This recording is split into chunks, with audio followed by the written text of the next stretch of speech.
Fala pessoal, bom dia, tudo bem com vocês?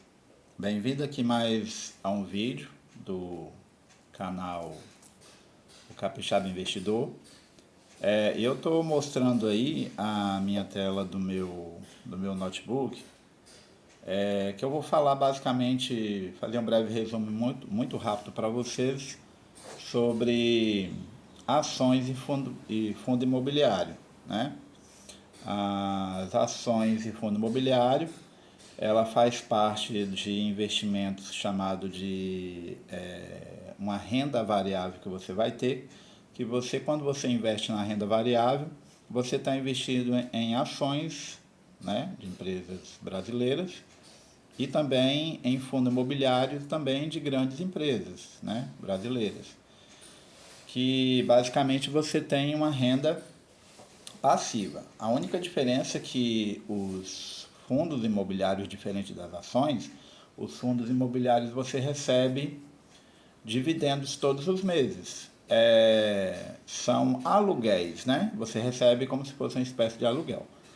Já as ações, que é essa aqui que eu estou mostrando aqui na tela aqui para vocês, já as ações, elas têm ações que dependem muito, que tem ações de bancos, de mineradoras, de produtoras de geração e transmissão de energia elétrica, saneamento básico e tratamento de esgoto, né? Bancos, tanto privado como também banco público, né? Então, são empresas que são pagadoras também de dividendos.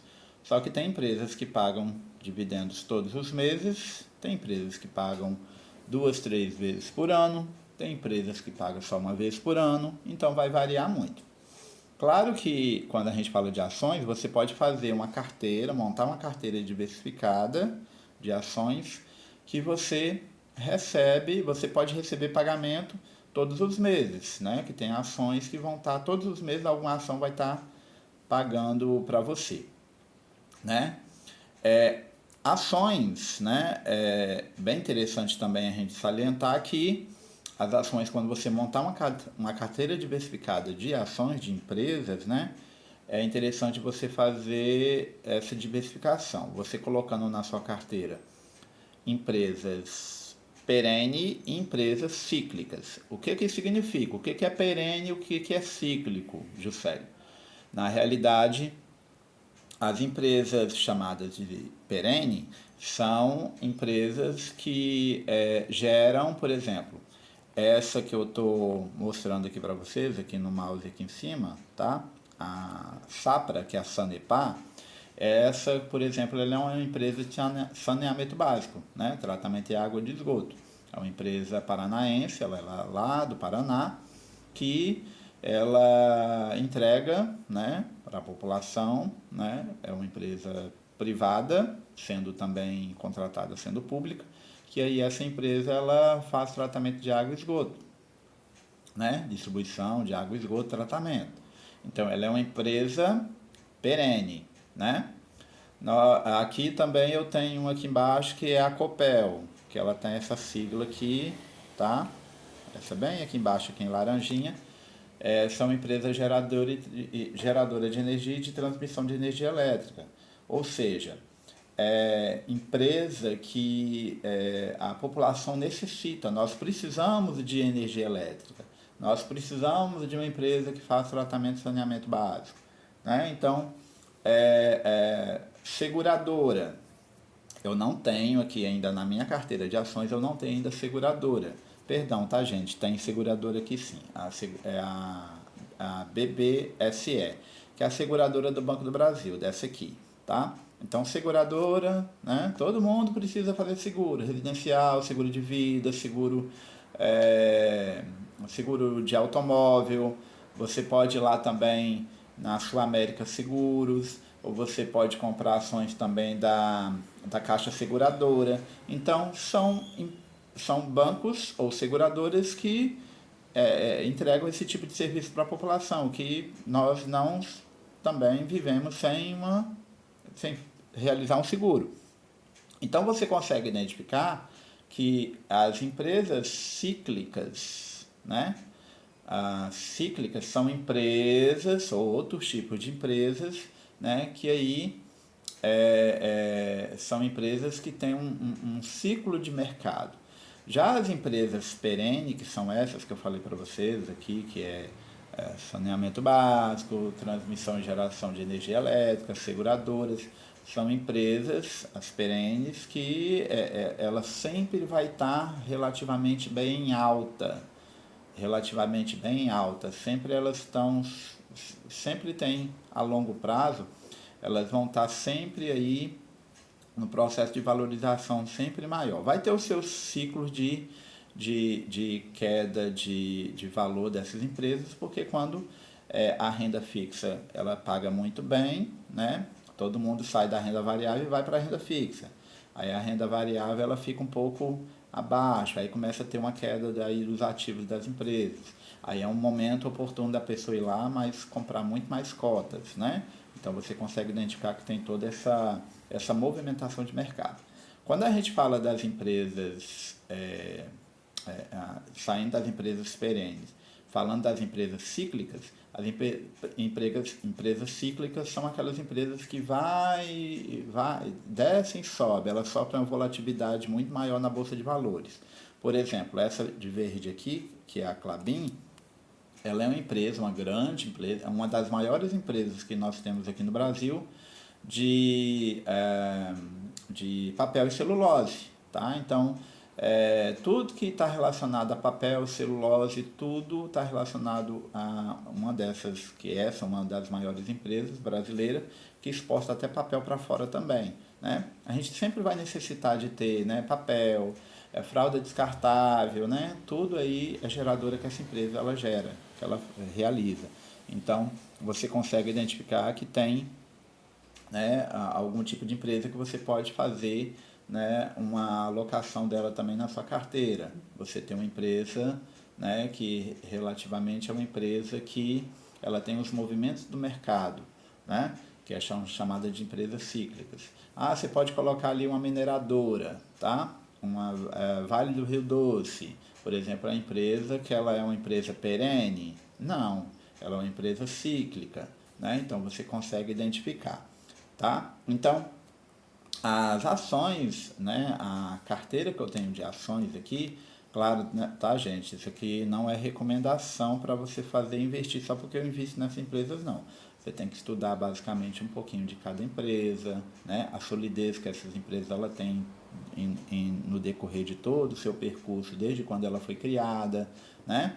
Então, só para salientar aqui para vocês. Então, eu tenho aqui a Sanepar, que é a empresa paranaense que realiza tratamento de água e esgoto, distribuição também, né? Eu tenho ações, por exemplo, do Banco do Brasil, né?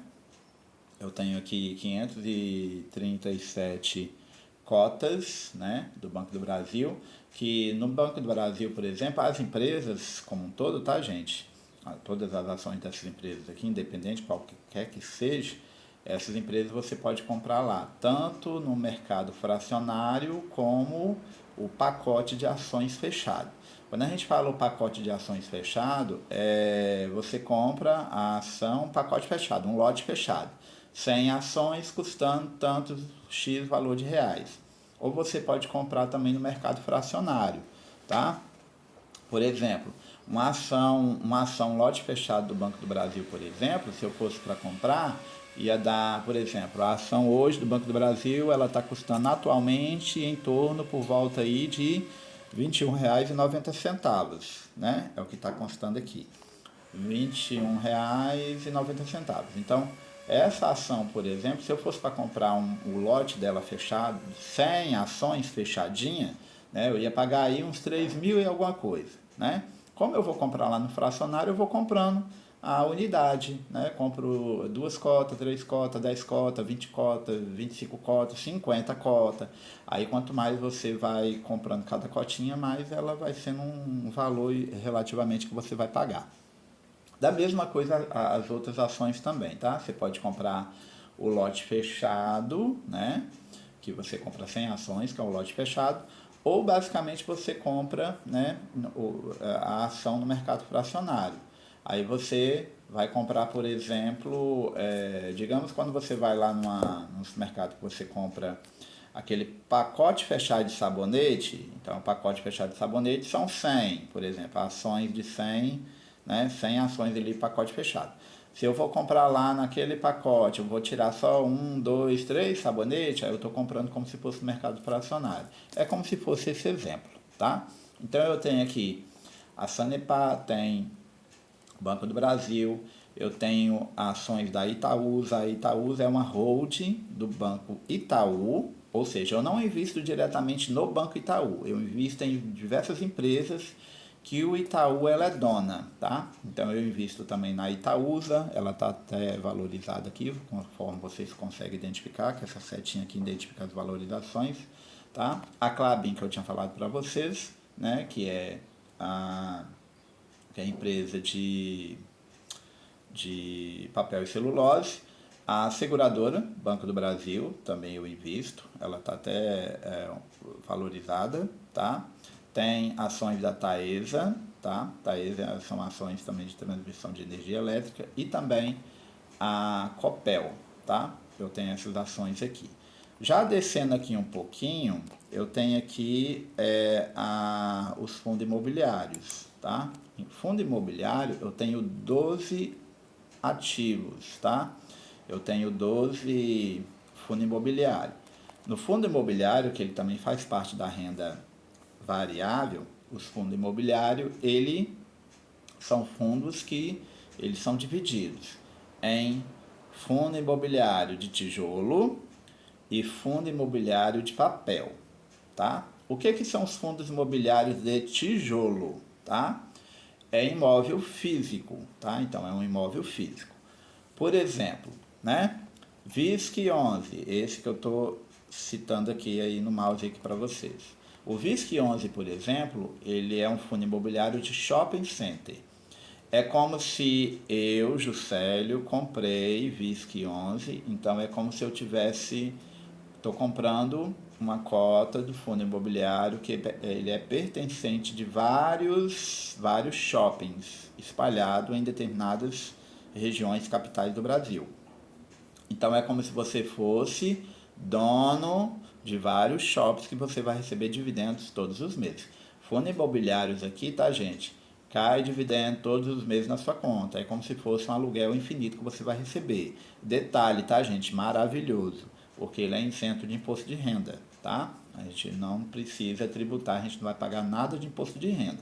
O que você tem que fazer quando você está montando a sua carteira de investimento, que quando você estiver fazendo seus investimentos, cada mês que você está fazendo, que você está investindo na Bolsa de Valores, todo início de ano, a gente tem que fazer a declaração de imposto de renda. Mostrar para a Receita que eu tenho isso aqui é meu patrimônio, tá? Mas não é que quer dizer que eu vou ter que pagar imposto de renda não, tá? Mas eu tenho que declarar.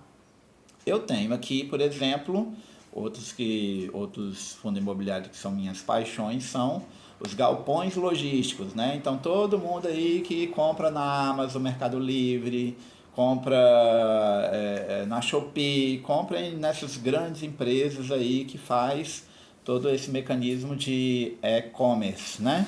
Que a gente compra pela internet. Então, esses fundos imobiliários, né? O fundo imobiliário, por exemplo, um exemplo deles que eu estou listando aqui para vocês, que é o HGLG. O HGLG, por exemplo, o HGLG 11, todo fundo imobiliário ele tem um númerozinho no final que é o 11, tá, gente? O número do ticket dele. Então, o HGLG 11, por exemplo, tem diversas empresas, grandes empresas, né, que vendem pela internet, que precisam alugar galpões logísticos bem estruturados, bem localizados, próximos a grandes centros, para fazer a melhor distribuição aí das mercadorias.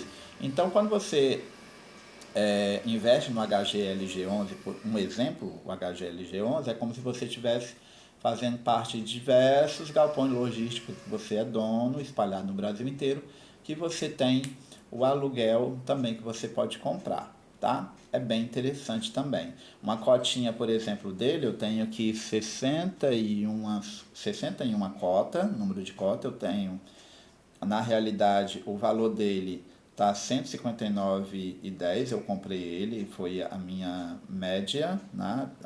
O meu preço médio de valorização que eu comprei ele, que ele estava um pouquinho até mais caro quando eu comprei, outras vezes quando eu comprei, e hoje ele está custando R$ 158,04 aproximadamente. Esse é o valor atual dele, tá, gente? Esse aqui é o valor atual dos fundos imobiliários. Então, o HGLG hoje ele está custando em média esse valor aqui. Então, ele está até um pouco baixo, tá? Então, está valendo a pena. Então, o HGLG, abrindo aqui o ticket dele para você identificar, ó, o preço patrimonial dele, o P sobre VP, ele está até atrativo, ele está 0,95, tá? Esse número aqui, 0,95, P sobre VP, é quando ele está aí basicamente no preço valendo abaixo do que ele vale. Então ele está atrativo para você comprar. Se o fundo imobiliário ele tiver com preço sobre VP valendo no máximo até 1, ele está ainda, você está comprando ele no preço justo. Se ele estiver acima de 1, 1.1, 1.2, 1.4, 1.5, ele está muito caro, tá? Então, relativamente você consegue identificar que o fundo imobiliário aí de né, galpão logístico aqui, um exemplo, esse aqui, ele está bem, ele está de forma assim, querendo ou não, bem atrativo, tá? Então, aqui são alguns fundos imobiliários que eu tenho. Esse aqui, por exemplo, é um fundo imobiliário, o MXRF11, que é um dos queridinhos também da Bolsa. Ele é um fundo imobiliário relativamente de papel, fundo imobiliário de papel. O que você consegue identificar aqui? Que o P sobre VP dele está valendo 1,01, ou seja, então ele está um pouquinho só acima do valor realmente que ele vale, tá? Então, é atrativo comprar? Eu que já tenho cota deles, eu posso comprar, eu posso esperar um pouquinho ele voltar para 1 ou ele baixar menos de 1 para eu conseguir comprar.